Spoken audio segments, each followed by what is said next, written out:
Hello, this section is going to be about color mixing and color theory, and I'm going to talk about the different paints, the cools and the warms, and the color wheel, and it'll hopefully help make things easier for you when you're ready to start painting. I always like to lay out my palette the same every time I do a painting, and that way, if I look at my palette, I can find out whether or not I need a color. This first color is titanium white, and this second color is a cool yellow. This is cadmium yellow light. We have a warm and cool of every color, and this is a warm yellow. This is a cadmium yellow medium. It's a little dirty, but it'll work. The next colors I like to do are the reds. I'm going to do the cool red. This is alizarin crimson.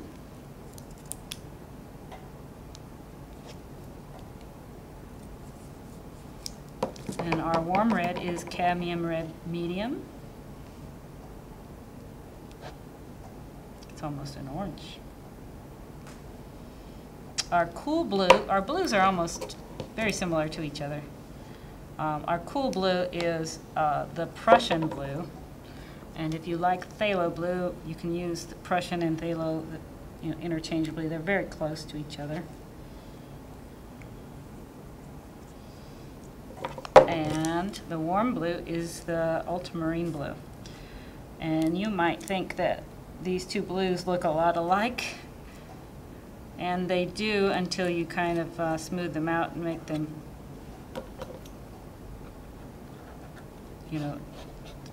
thin. You can see the difference. The Prussian blue is just a little more on the green side, and the ultramarine blue is more purple. These are the basic colors. You could probably mix most colors you need using these 7 or 6 colors and white. But there are 2 other colors I like to add to my palette. And one of them is an earth tone, and it's yellow ochre. And quite often I will put it right next to my other yellows over here. So I could squeeze that into that area. And I'll discuss yellow ochre later. And my other color would be between the red and the blues, and that would be dioxin purple. I'm just going to put it over here because there's no room there. This is a color wheel that you can find at most art supply stores, and it's very similar to one you might have been introduced to in kindergarten. So there's red, yellow, and blue are our primaries, and all the ones in between are our secondaries and tertiaries, which are usually made by mixing the primary colors. So one of the problems with this color wheel is that it is designed in theory after the spectrum of light that you would get from a prism, like the rainbows in the sky that God put through light and to make color. Well, man has had a really hard time putting the light into a tube. They have to make pigments and put them into a tube, which makes it difficult for us beginning artists. If we go to an art supply store, you're not going to find a tube of red, blue, or yellow unless you're looking in the children's section. So instead, we have to have a cool and a warm of each of the primaries instead of just one of each. You can get away with just this yellow or just one of these blues, but you cannot get away with just one of these reds, and I'm going to talk to you about that in a minute. Okay, I'm going to take 2 piles of our yellows, 2 piles of the cadmium yellow light, and 2 piles of the cadmium yellow medium. We're going to make some greens. actually we're going to make some oranges. I'm going to start out with the alizarin crimson and put a little bit in there, and we see that we make a very nice orange.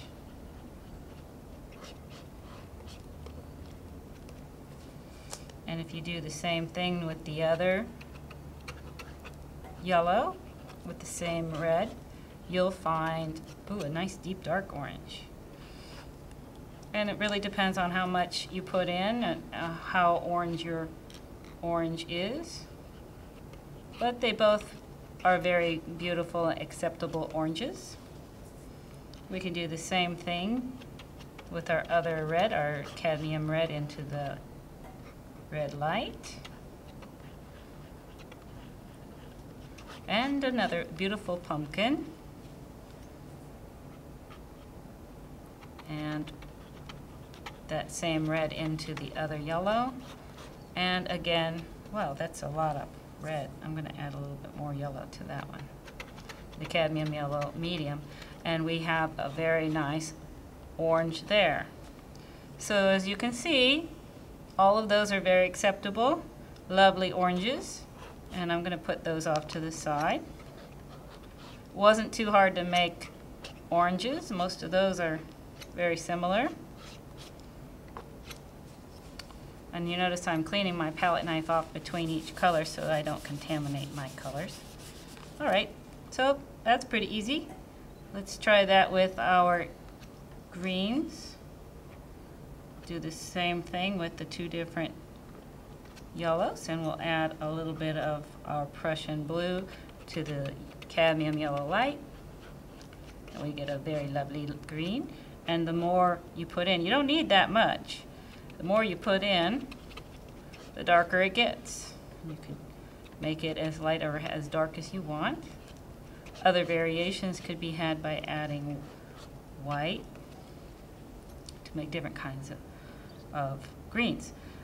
Using that same Prussian blue into the cadmium yellow medium, I've got a very nice dark green right off because I put a lot in there.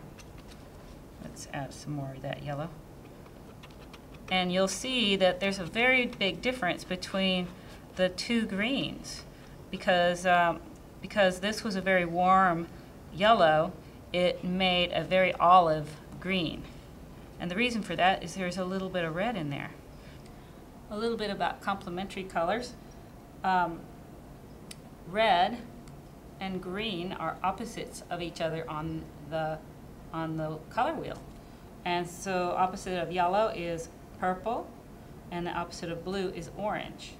And what happens when you mix opposite colors or complementary colors, you'll get more of a brown or a golds or earth tones. So so that's why our green turned into more of an olive color, because I was using more of an orangey yellow or yellow that had red in it. So that's why it became more of a dull color.